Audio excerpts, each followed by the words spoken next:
கன்னியா ராசி அன்பர்கள், கன்னிராசி அன்பர்களை பொறுத்த வரைக்கும் ஏழுக்குடையவர் குரு பகவான் தான். ஆனா அவர் பாதகாதிபதி கிடையாது, அனுகூலம் என்று சொல்லப்படும்.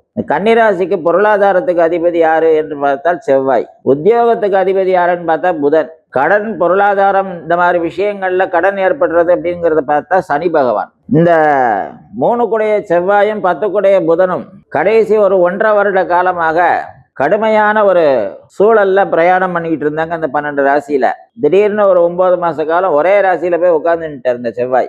அதனால என்னன்னா பொருளாதாரம் நிறைய இழப்பு. இந்த கன்னிராசிக்காரங்களுக்கு நிறைய பேருக்கு கடுமையான மன கஷ்டம்.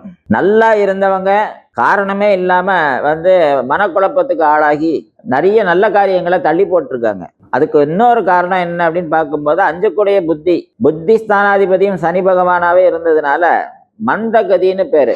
எடுத்த செயலை செய்யறதுக்கு கொஞ்சம் லேட் பண்ணுவாங்க. செய்யலாமா வேண்டாமா அப்புறமா பார்த்துக்கலாம், இப்படி தள்ளி போட்டு காலம் தள்ளி போச்சு. இப்ப 7ல சனி பகவான் 7ஆம் இடத்திலிருந்து கேந்திர பலத்தால பாக்குறார். 10ஆம் இடத்திற்குரிய இந்த புத பகவானும் சனிக்கு ரொம்ப மித்திரத்துவம், அதாவது நல்ல நண்பன் என்று பெயர். அப்ப உத்தியோகத்துல உயர்வு ஏற்பட போகுதுன்னா கல்யாணமும் நடக்க போகுதுன்னு அர்த்தம். பொருளாதாரத்துல உயர்வு ஏற்பட போகுதுன்னா கல்யாணம் நடக்க போகுதுன்னு அர்த்தம். ஏன்னா அந்த பொருளாதாரம் யாரை சார்ந்தது? ஒரு கணவனுக்கு வருமானம் அதிகரிக்குது அப்படின்னா அதை யார்கிட்ட கொண்டு கொடுக்க போறான் அப்படின்னு ஒரு கொஸ்டின் இருக்கு இல்லையா? சோ அந்த தேவை என்ன அப்படின்னு பார்க்கும்போது அவனுடைய இல்லற வாழ்க்கை அப்படின்னு வருது.